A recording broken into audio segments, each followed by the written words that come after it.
Hello students. तो आज मैं आपके सामने बहुत ही ज़्यादा इंपॉर्टेंट टॉपिक लेके आया हूँ। जैसे कि आप देख पा रहे हैं, reaction due to alpha hydrogen.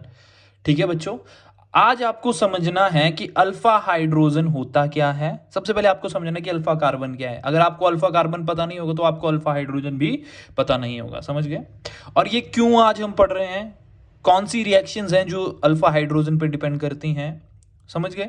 और आपके एग्जाम के लिए कितना ज़्यादा इंपॉर्टेंट है, कॉम्पिटिटिव एग्जाम के लिए कितना ज़्यादा इंपॉर्टेंट है, ये आपको अपने आप पता लग जाए। आप प्रीवियस ईयर पेपर देखिए, गूगल पे डालिए, आपको खुद पता लगेगा जेई मेंस 2026 2025 कौन से ईयर में इस रिएक्शन से क्वेश्चन नहीं आया है। जो मैं आगे रिएक्शंस पढ़ाऊंगा, और ये आगे वाली रिएक्शन इसी बेस पे डिपेंड कर रही है। अगर आपको ये समझ नहीं आएगा तो आगे वाली रिएक्शंस जो है, aldol condensation, cross aldol condensation, Cannizzaro reaction, वो समझ नहीं आएगी बच्चों। समझ गए? ये एक बेस है। समझ गए? सो अगर आपका बेस स्ट्रांग रहेगा तो आप आराम से समझोगे। चलिए, सबसे पहले हमारे पास एक क्वेश्चन है कि सर अल्फा हाइड्रोजन होता क्या है। ठीक है बच्चों, देखो, अब अल्फा हाइड्रोजन हमने जो देखना है ना, 21 कंपाउंड्स में देखना है हमने, एल्डिहाइड और कीटोन को लेके देखना है। समझ गए? तो चलो, अब देखो बच्चों, मैं कोई एग्जांपल ले रहा हूं आपके सामने।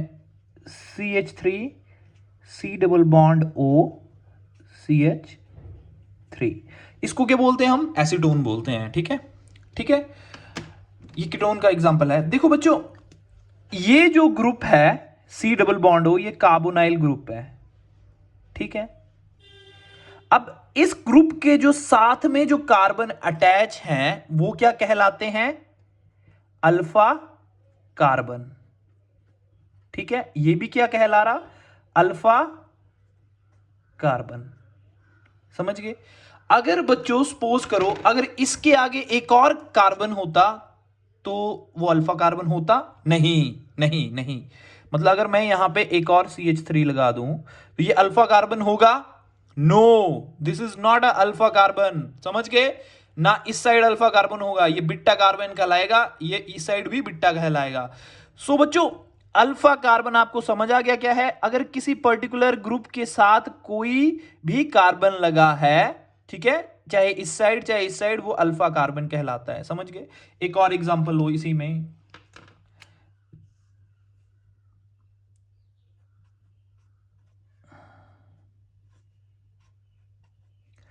बच्चों, is there any alpha carbon present here? बताओ। इस पर्टिकुलर ग्रुप में देखना है आपने आपने ये एक मेन ग्रुप है ना, इसके साथ कोई कार्बन अटैच है? नहीं सर। इसके साथ कोई कार्बन अटैच है? नहीं sir. So there is no alpha carbon. समझ गए? समझ गए? समझ गए ना?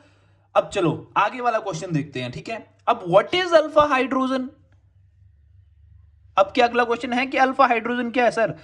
बच्चों, अल्फा कार्बन के साथ जो हाइड्रोजन्स लगे हैं वो अल्फा। अब मैं इस स्ट्रक्चर को खोल के लिख रहा, ठीक है, ये एसीटोन वाले स्ट्रक्चर को खोल के लिख रहा मैं, देखना।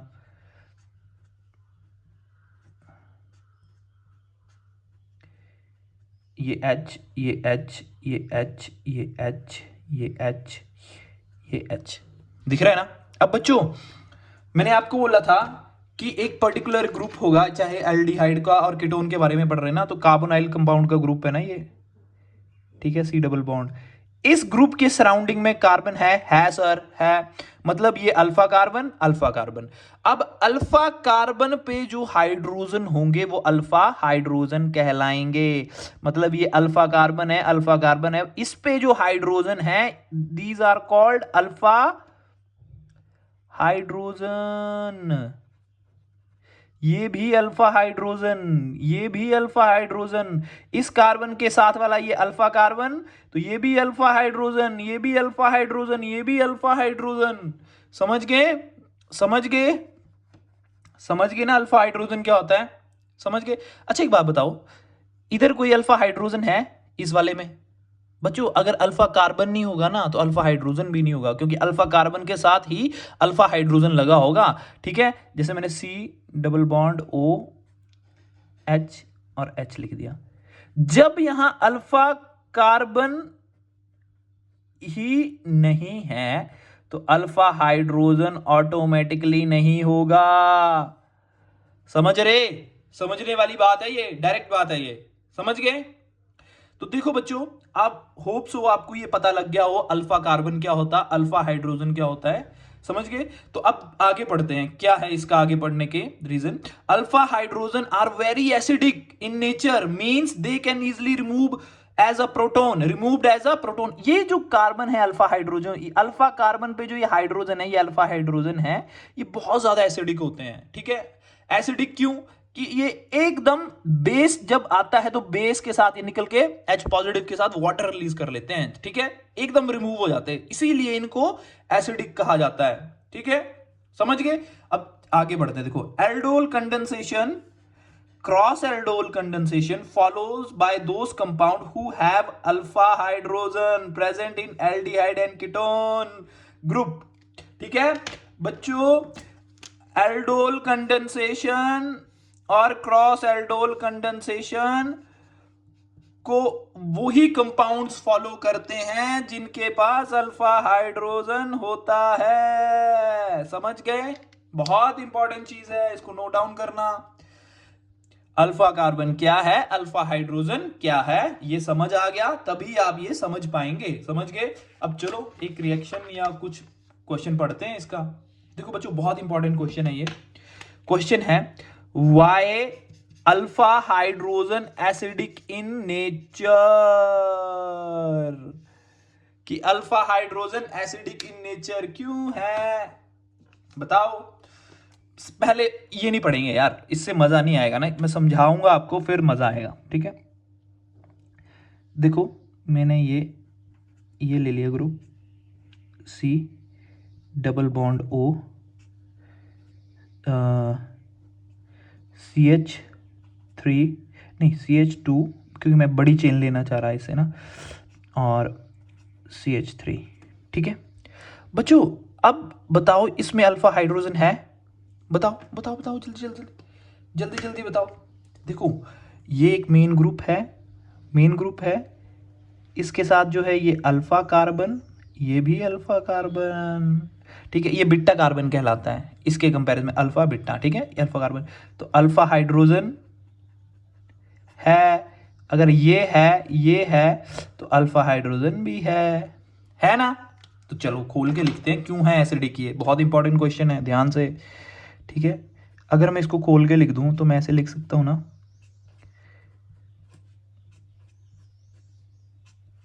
मेरे को अल्फा हाइड्रोजन से है लेना देना और किसी से नहीं, चाहे बीटा हो चाहे गामा हो। समझ गए। ठीक है, ये अल्फा कार्बन है, अल्फा कार्बन पे अल्फा हाइड्रोजन है। समझ गए। मैं इस पे ना एक ऐसा डॉट सा लगा देता कि अल्फा कार्बन है। ठीक है, ठीक है। अब बच्चों एक बात बताना, जब हम इसमें कोई बेस डालेंगे ना, बेस क्या, NaOH। ठीक है, तो बेस का काम क्या होता है, प्रोटॉन को बाहर निकालना, और ये वाले इलेक्ट्रॉन क्या जंप करके इसके ऊपर आ जाएंगे इसकी बैलेंसी पूरी करने के लिए। तो क्या बन जाएगा हमारे पास, मैं इसको पूरा ऐसा लिखूंगा। ठीक है, जैसे CH3 C double bond O CH negative आ गया और CH3। ठीक है, अब आपसे क्वेश्चन पूछा जा रहा है कि why alpha hydrogen acidic in nature, कि एसिडिक क्यों है ये। मैंने आपको बताया था एसिडिक इसलिए क्योंकि ये प्रोटॉन को निकाल देता है बेस की प्रेजेंस में और खुद पे क्या नेगेटिव चार्ज ले लेता है। तो ये कौन सी स्पीशीज बनी, कार्ब एनाइन, मतलब इलेक्ट्रॉन क्या है, रिच स्पीशीज है, इलेक्ट्रॉन है इसके पास। ठीक है बच्चों, देखो alpha hydrogen are acidic because the carbanion produce after removal of H positive and will be stabilised by क्या, रेजोनेंस।